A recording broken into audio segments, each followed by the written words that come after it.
Can't change the date and time on your Canon camera? If it's set wrong, all your photos and videos will show the incorrect timestamp.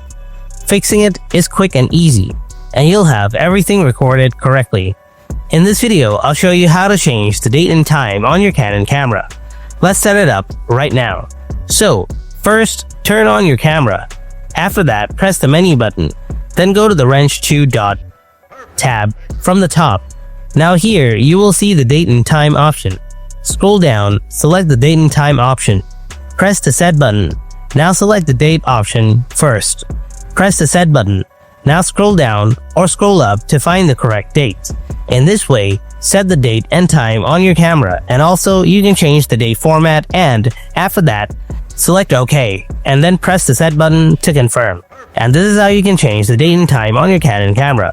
Hope you found this video helpful. If you did, then don't forget to hit that like button, and if you have any kind of questions, then ask me in the comment section below. Thanks for watching. I'll see you in the next video. Until then, stay tuned and take care.